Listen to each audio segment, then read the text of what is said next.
Absolutely. I get a little bit annoyed when people demonize insulin like that because, it's always about, oh, keep insulin levels as low as possible. And it's like, well, is it really about that? Or is it more about, the things that you're doing that potentially lead to elevated insulin levels that are the problem, not the elevated insulin itself?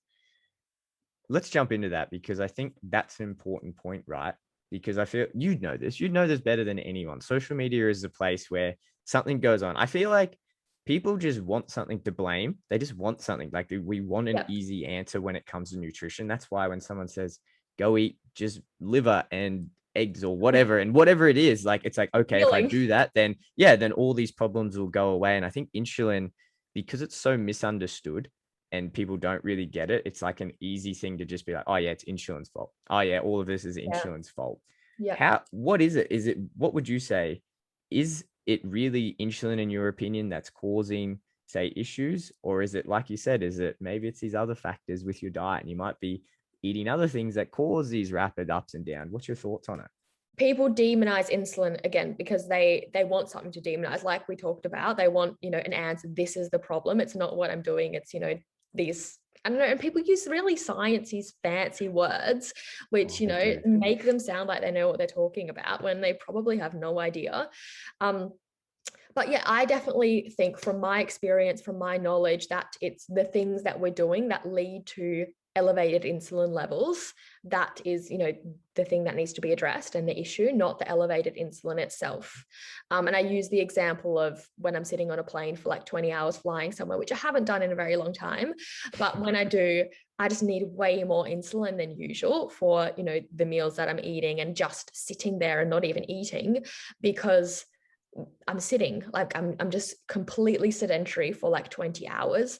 And that just makes me very insulin resistant. And like I can see that very well as a type 1 diabetic, but people who aren't constantly measuring this probably can't tell that.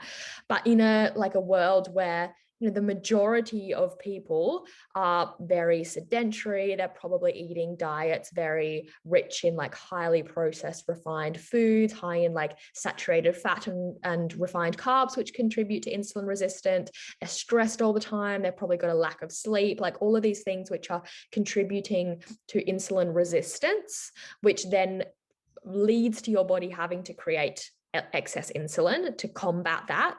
That's the issue, but it's not the insulin itself. It's that's happening as a result of the things that we're doing, and that's kind of what we need to address and not just blame insulin.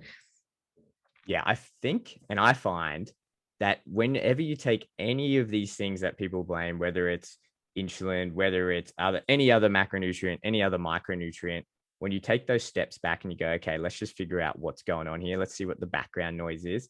You always come back to these same things. Okay, maybe it's a lifestyle factor. Maybe it's because you're not doing any of this exercise. You have a very sedentary lifestyle. Maybe it's because you've got no structure to your food, and the food that you are eating is very high in one particular macronutrient. We don't have a good spread between the food groups. It's almost like every single time we always come back to these same recommendations from a nutrition level. And I feel like the general public, they don't like that. They don't like it that we keep coming back and nowhere we go, hey, you know what? It's kind of this that we keep saying. And they just go, no, no, no, I want to Too blame this. boring, isn't it? Too boring. That's right. But do you think how is that all influenced, say, your philosophy and your recommendations about nutrition? Because obviously, like you're saying, you need to have all of these factors in place where, it's not necessarily insulin, it's what's influencing what the insulin does. How has that influenced your own thoughts and philosophies about, what is best practice when it comes to nutrition?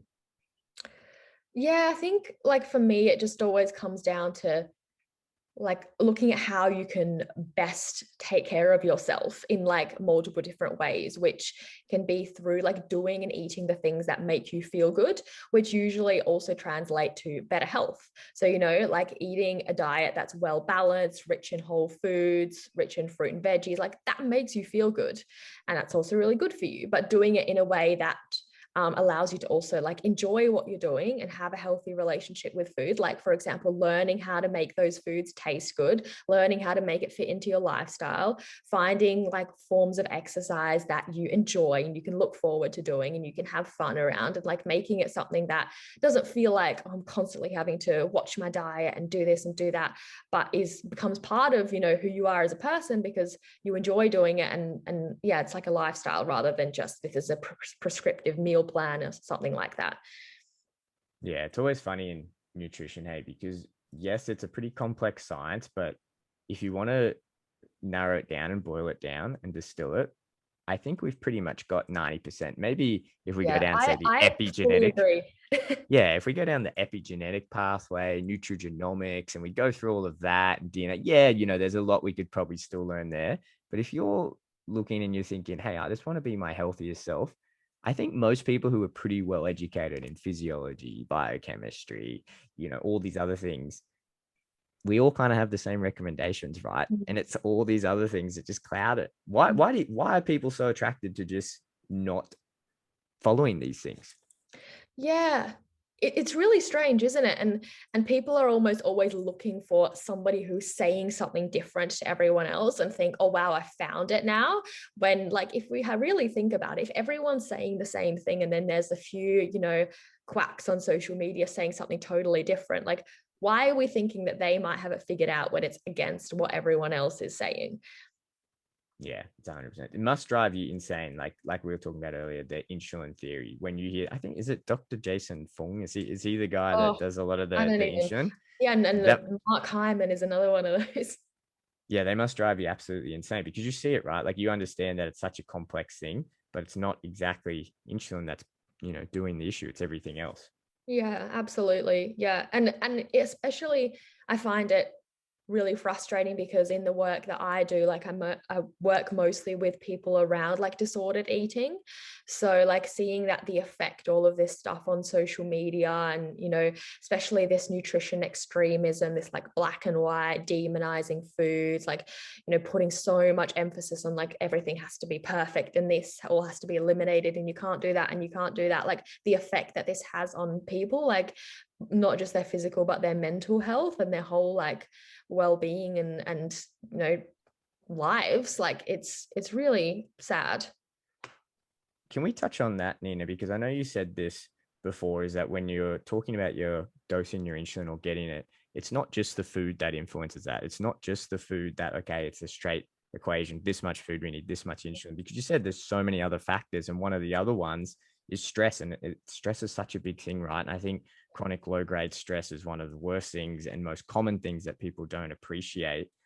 I always talk about it like when we think about health and well-being, it's like an elephant and there's a bunch of scientists with blindfolds on and we're all touching different sides of the elephant. We're all describing the exact same thing from our own point of view, but really it's this big holistic approach.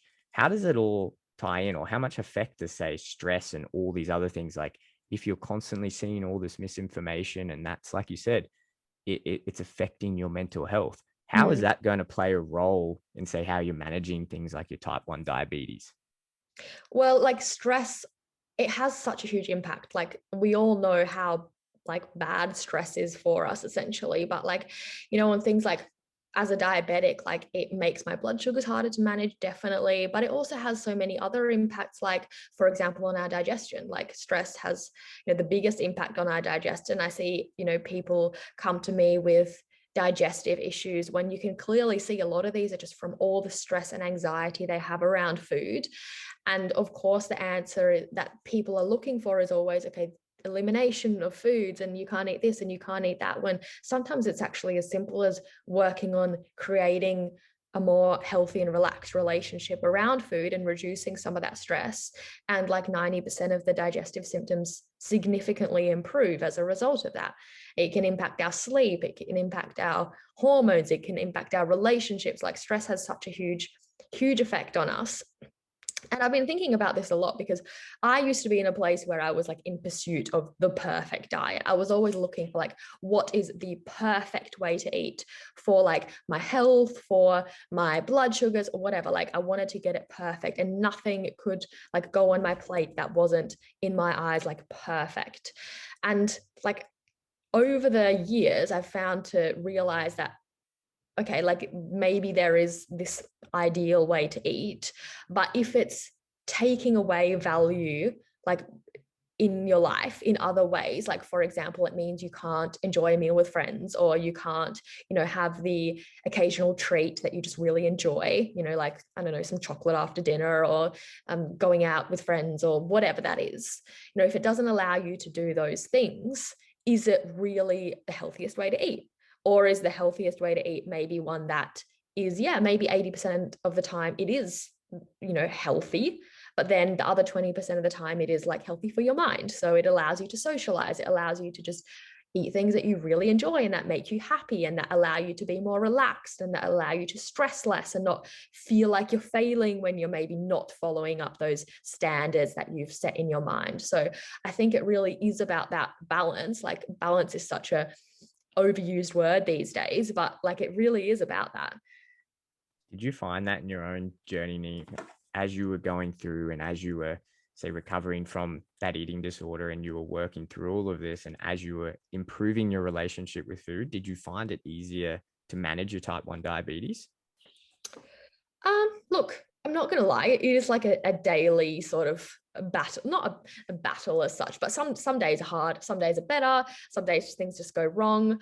I definitely think when I was in my eating disorder, it was a lot harder, just because you're not eating properly. Like my blood sugars were just low all the time. I was just low, low, low. I just could not get them up. It was crazy.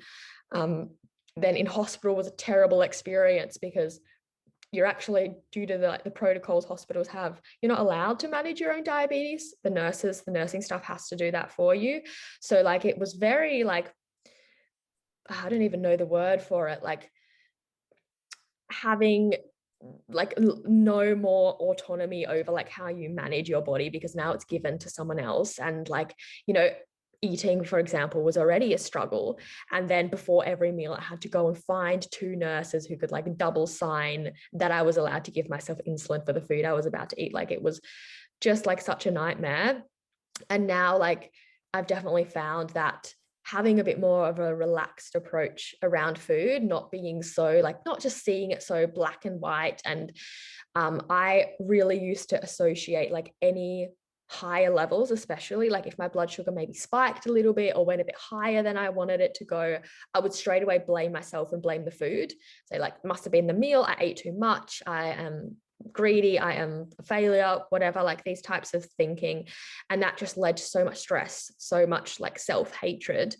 And I've, realized over time that it's not actually the food to blame, it's not me to blame, it's just the situation. And sometimes I might make a mistake, or sometimes I might bolus wrong for something, but that's part of it, and that's a mistake I can learn from and hopefully do a little bit better next time, rather than beating myself up about it, which doesn't help the situation, doesn't help me. Yeah, the mental connection with how your body handles nutrition is a very real thing. And I remember a couple of years ago on my other podcast, I actually got a gut hypnotist on. And I remember listening to him talk and kind of, maybe it's just because I was younger, I was a bit more naive, maybe not as open-minded, and just kind of being like, I don't know how much I'm buying into that. And then as I expanded my work and obviously opened my mind a bit more and saw this in action and started to realize your mental health and the way your mind thinks about food has such a profound impact on what happens in your body. Like that gut brain connection is such a real thing, but same with everything. I'm pretty sure I read a study the other day. Don't quote me. This is terrible science because I can't quote this study, but it was talking about if people had different foods and they believed if they were good or bad foods, what the response was, in their body. And it does, it has a powerful, powerful impact. Yeah, well, it is huge. Like we all probably have heard of those studies where people are given like a muffin with gluten and a muffin without gluten, but they're all told it has gluten in it. And even the people with the gluten-free muffin, but told it's got gluten in it, they report symptoms, and they actually reported more symptoms than the one who actually had the gluten-containing muffin. So like it's interesting just how much of an impact. Just believing something is going to affect you in a certain way makes you experience, some of those symptoms, even when maybe you wouldn't have if you hadn't believed that. And that's a huge thing with like digestion is a massive one. So if you think, eating this is going to make me feel rubbish, it's going to make me bloated, it's going to whatever, like chances are you'll probably experience some of that just because you've convinced yourself that you are. Yeah, absolutely. I think this is a good segue, and I want to come back to athletes and your own experience with figuring out your dosing protocol around exercise, because I imagine that's a stressful event enough in itself, right? Like going to a workout and knowing, hey, have I got this right? What is it like? What are the key things that you need to be aware of when you're trying to get your insulin right around working out? Look, it's a bit of a trial and error game, especially because exercise affects your blood sugars differently depending on, number one, the type of exercise. So is it something that is more like aerobic, so like a lower intensity sort of cardio, maybe like going for a run or going for a long walk or a bike ride? Or is it more like a higher intensity anaerobic type of exercise, like HIIT or F45, CrossFit, that type of thing?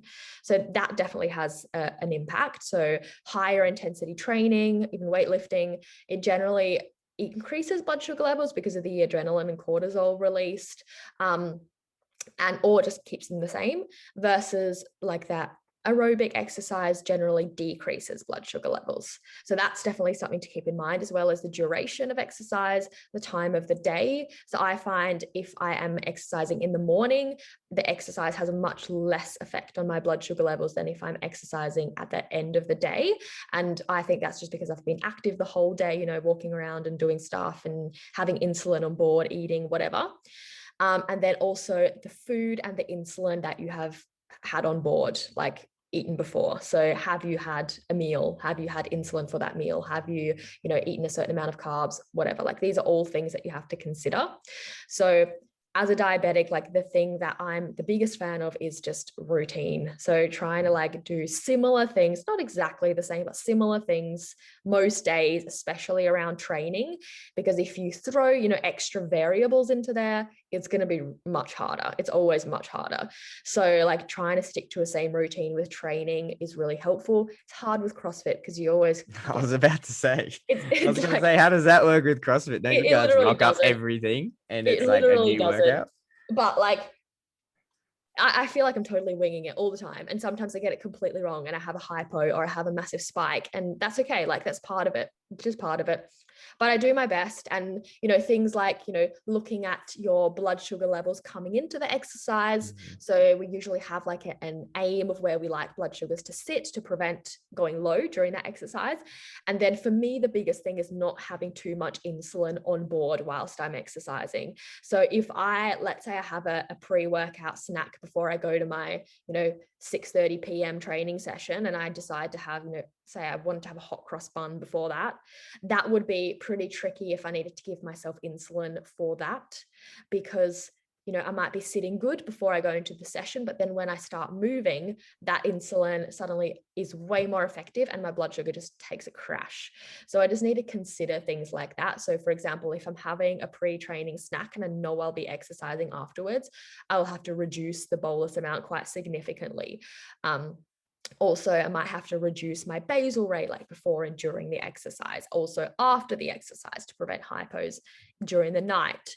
But like this all sounds quite confusing, but if you're diabetic, it's really just about kind of getting to know your body and how those different things affect your own blood sugar levels, because it is going to be a little bit different for each person. And even like doing the same thing on different days is going to be a little bit different. So yeah, trial and error, writing things down, changing one thing at a time, and just trying to find what works best.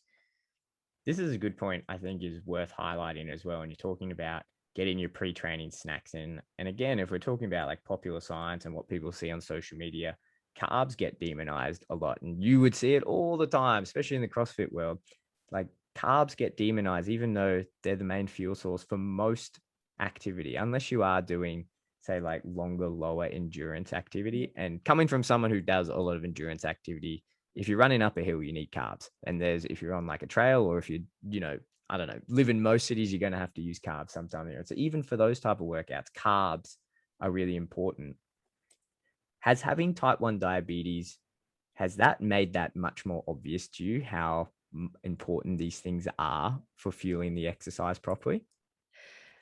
What I can just say is when I have a low blood sugar, so that means that my muscles aren't getting the glucose that they need, like I cannot perform. Like I can barely walk, let alone like do any sort of training. Like if I have a hypo during a workout, I am just a zombie mess. Like I literally cannot do anything. So that definitely shows you like how important a good supply of carbohydrates to your muscles are for performance. Like obviously that's an extreme level, and somebody who doesn't have diabetes won't have hypos like that. But I think it's a good to like just show how important they are for our bodies to function properly. And it's really funny because people always use, like the low carb people always use sort of the phrase protein's essential and fat's essential, but carbs aren't essential. So that just shows that we don't need them. But I'm actually more of the philosophy that if our body can make carbohydrates from other things, that shows how important they are. Because if they, aren't getting enough, our body have this backup plan where they can create them from other macronutrients and other compounds in our body to make sure that we are getting enough of them. I don't know if that's completely weird, but that's just my philosophy on that. I mean, the body's a pretty complex thing, but it's very smart, right? Like we don't have a lot of things that are unnecessary. It just doesn't make sense in evolutionary biology, right? So if it's there and we can process them and we have an entire, energetic system contributed to it or specific to that, it would make sense that, yeah, they're probably important in specific Yeah, and look, circumstances, right? just because they're not essential doesn't mean that they're not, like they don't help and like make things optimal. So yeah, they might not be essential for survival, but do we want to just survive, or do we want to thrive and do our best and perform our best?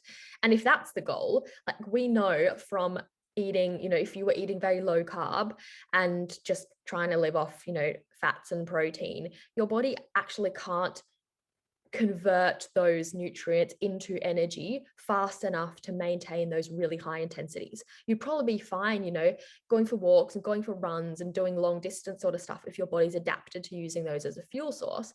But the moment you want to do higher intensity stuff, are you going to be able to reach those same levels without the carbohydrates on board? And the science suggests no, probably not.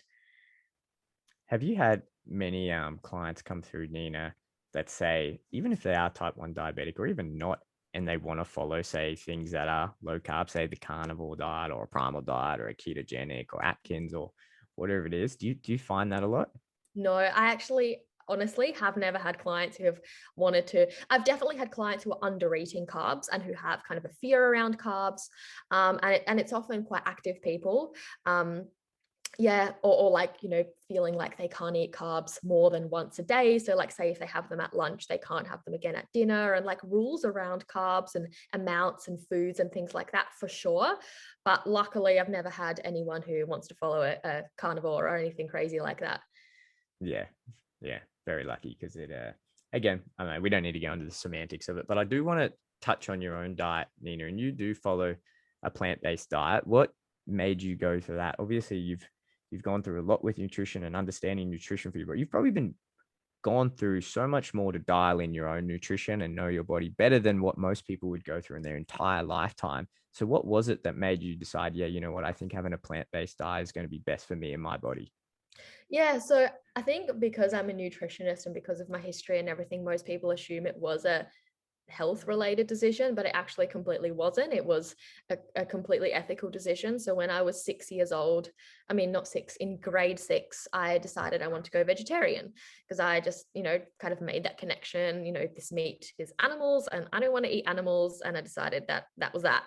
So I was vegetarian, yeah, since about grade six. And then it was about 7 or 8 years ago when I decided to make the change to go fully plant-based and exclude all animal products, which again, it was an ethical decision at the time. I just decided I don't really align with these food industries, and if I can eat only plants and still be my healthiest and live a really healthy life and get everything that I need, then I'm going to give that a crack. So I haven't really looked back since then, although I definitely admit I have followed very like one-sided ways of eating plant-based in the beginning, and that was heavily influenced by social media. There was a big thing around, like super high carb, super low fat, yeah, basically excluding like all fats, and eating like giant banana smoothie bowls and things like that. You've probably come across that before. But yeah, so it definitely wasn't the healthiest at some stages during that time. But as I've learned more about nutrition and how to really optimize a plant-based diet, especially for performance goals as well, and supporting recovery and supporting training and muscle building and all of that, I've just found plant-based diet is what aligns with my own values the most, and also what I enjoy eating and what makes me feel good. So I've just kind of stuck with it. And obviously, like you just said, you've made it work for you, right? Like you've made the plant-based diet and you can obviously fuel your training. You can meet the needs that you're controlling your type 1 diabetes, and you can obviously meet all of your needs. Was that quite a process going through that? Like you said, you had a lot of the influence from social media. Was it a Yeah. long and tedious process to get to that point? Yeah, definitely. And because I have a long history of like severely under eating, and like anyone who eats plant-based knows plant-based foods also tend to be a lot more filling because of the fiber, and they are quite voluminous. Like just getting around eating enough, I'd say, was probably, and even now still is, one of my biggest hurdles. Now it's not mentally, but like physically, just getting all the food down that I need to get down for my training can be a challenge sometimes. Um, but yeah, I've definitely sort of like learned how to eat best for me and what I want to achieve on a plant-based diet. And I'm always like sort of tweaking things with like, trying different meals and timing of meals and things like that. And also like just what I feel like eating changes over time. But yeah, it's just what I definitely feel like aligns with my values and what I want to do the most. Do you feel like, in terms of say a plant-based diet, I know, and I don't want to bring up game changers and come over and everything, and I think we've said this a couple of times throughout this podcast, there are probably core principles. They're core principles that we know work, and you Yeah. can mix and match that and probably make them fit. Well, you can. It's not probably, you can make them fit for any diet. Do you think there is a lot of misconception when it goes out there of, this diet is best for me? Or in the performance world, you would see it all the time with CrossFit, where it's Yeah. like this diet is way better for performance. Do you ever find that you get a lot of resistance from people if they say, hey, if you're eating a plant-based performance, it's not good for your performance, or it is good? Or how do you find people Yeah. respond to that? Definitely. Like I think still the biggest misconception around plant-based is that you can't get enough protein, which like is just the age-old myth, which just isn't true. Like yeah, it might be a bit harder, but it's more just harder if you're used to getting most of your protein from animal-based sources, and you just kind of have to relearn how to structure your meals and what foods to choose to make sure you are getting the protein that you need, and not just excluding those animal products and replacing it with broccoli and mushrooms and stuff like that. So yeah, it's just about kind of knowing what to eat. Um, and yeah, I think that with performance nutrition, like it really usually just comes down to like number one, actually eating enough to fuel your performance, getting enough of all the macronutrients that you need, like the proteins and the carbohydrate, especially for performance and recovery. And then the one that I think most people often forget about, except for actual, sports dietitians, but like the general public, they're so focused on the macronutrients that they forget about how important micronutrients are for our performance and for our recovery. And I think because a plant-based diet heavily focuses on those whole foods and those micronutrient, antioxidant rich fruit, vegetables, whole grains, legumes, because you're getting more of those micronutrients in, I think that's one of the biggest reasons people often see, like benefits in recovery and energy levels, because they're just eating more of those micronutrient rich foods. And that can totally be done, on just a plant-based diet with lots of plants but still some animal products, or a fully plant exclusive diet. But it's more about, okay, what foods are you including, rather than this like strict diet or rules that you're following. Yeah, it's definitely a thing, right? Especially with athletes who are always, say, looking for that edge or looking for that performance, is they want the 1% so they can get that little bit Yeah, better. and the I, supplements. exactly. I've noticed with our guys, we word it now, because a lot of our guys, I would say, we eat plant-based diets with animal products, but it is for the micronutrient spread, right? And I think people don't appreciate, if you eat, just focus on one food group, that yeah, you might be hitting your protein, you might be getting your fat, and yeah, you're getting the recommended carbs, but you might not be getting these micronutrients. And they're the things that matter. Like they're the things that are in the reactions making our energy. They're the things that are recovering your muscles. They're making everything happen. So when you go on these more plant-based diet, is plant-based more superior? Who knows? Who cares? You're just getting everything that we know that your body needs, right? Agree. Yeah, and especially on social media these days, I see like the term like macro friendly thrown around all the time. And then you see these people, posting their macro friendly breakfast, which is like wheat bix with Biscoff and protein powder and maple syrup, and it's macro friendly. It's like, okay, yeah, but where's your fruit and vegetables? Like, can we at least put some berries in there and like get some calcium rich fortified milk or dairy or whatever you want, like actually make it a healthier meal, not just the macronutrients. Yeah, I find it's at either end of the extremes, right? And that's Oh, I when you're agree. really And I feeling. work with that like a lot as well, like people who've taken the whole foods to the extreme where they're just trying to eat fruit and vegetables, and it's almost like you, especially if you're an active person, it's going to have some more processed foods in there as well, because otherwise it's virtually just impossible to meet your energy requirements without severe digestive discomfort if you're just eating fruit and vegetables and whole food. So it really is always comes back to that balance for the individual. Yeah, I always say to our athletes, it's a really nice feeling. Like when you have a high training load, like at the moment, say, like I'm going through a training load where I'm training 25 to 30 plus hours a week, and you need to be on top of it. Like it's a nice feeling when you're on top of your nutrition and you're Yep. hitting the right macros and you're getting all those good micronutrients. But when you have such a high training load and that volume and stress on your body, you do feel it. You do feel it if you're just eating steak every single day and you're not getting all the nutrients, because you feel your recovery slow down. You get to the end of the week, you go, man, I really feel like a bag of crap. Like I really feel terrible. And I think a lot of athletes, they struggle to make that connection, and they're just like, oh no, you know what? Yes, there is a normal fatigue, but there is also things that are outside that level of normal. You shouldn't be feeling beat down every single time, Yeah. especially if you're getting that correct training adaptation. A lot of time it just comes down to that. They don't have the good micronutrient spread. They're scared of all the processed foods. They won't put in enough calories. They won't load up on carbs. And then Mm. just over time, it's instead of just building their body up like athletes should, they're just breaking it down. Yeah, absolutely. It's so funny. Like I'd say 90% of clients that I speak with, they're doing some sort of like CrossFit or triathlon training or whatever exercise first thing in the morning. So it might be like 5:30 a.m., 6 a.m. And they're all like, I don't want to eat before. Like it's too early. I'm just not hungry. I don't feel like it. I'm fine. I'm fine. I don't need it. And they're like, please just give me 2 weeks, start having a banana before training, come back to me and tell me if you feel any different. And I haven't had a single person who has come back and hasn't said, I actually feel better. I actually really enjoy my pre-training snack now, and I feel so much better in training for it. I'm hitting, better numbers, or I'm hitting PBs, or I'm recovering faster, or whatever. Like everyone sees the benefits, even though, the first thing is always like, no, I don't need that. It's not important. Yeah, athletes have a real less is more mindset for everything. And we can get into the whole discussion of Except how for with most training, people. then it's always more is more. Yeah, exactly right. But yeah, Nina, the last thing I want to ask you, because we are hitting our time here, very last question. We've gone over a lot of topics.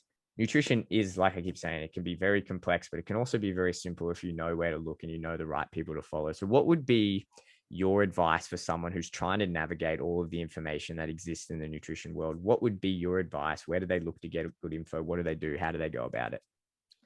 So if you're looking on social media, definitely looking at someone's credentials, like, who are they? What have they done? Like, are they a registered sports dietitian or a registered nutritionist, or are they just, some health coach or someone who has lost weight in the past or whatever? So definitely looking at someone's credentials. But even that, like, I'm a nutritionist. Nutritionist isn't a regulated term, which I find very, very frustrating. But, it is what it is.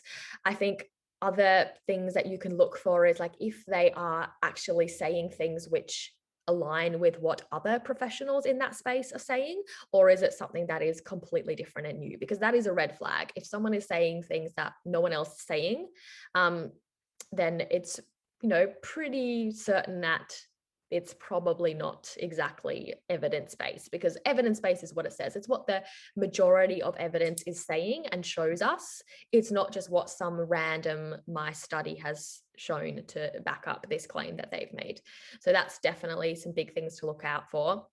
But then I always encourage people to also like ask themselves about context and whether this actually is relevant to them in their situation, because there's definitely things which are evidence-based and 100% true, but they're just not relevant to certain people. So, you know, for example, we could say intermittent fasting. That might be a great intervention for certain people in certain situations, but for like, you know, an athlete, a CrossFit person, someone recovering from an eating disorder, like a whole heap of people, like that is something completely irrelevant and probably unhelpful, maybe even harmful. So it's always about looking, okay, is this information actually relevant to me?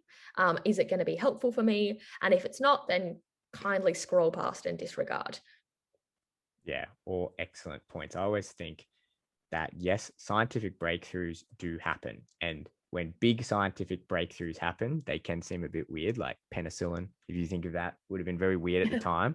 But the silver lining to all that is if a big scientific breakthrough does happen, I can almost guarantee you're not going to read about it on Instagram. There's going to be far better sources where you're going to find that happening.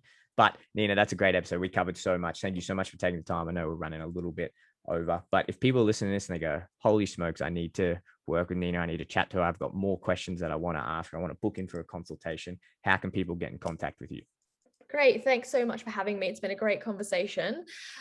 So people can find me over on Instagram. So my handle is at naturally_Nina_, or you can also head to my website, which is just www.naturally-nina.com. And you can find information about consults and booking in there, as well as lots of recipes and things like that. Yeah.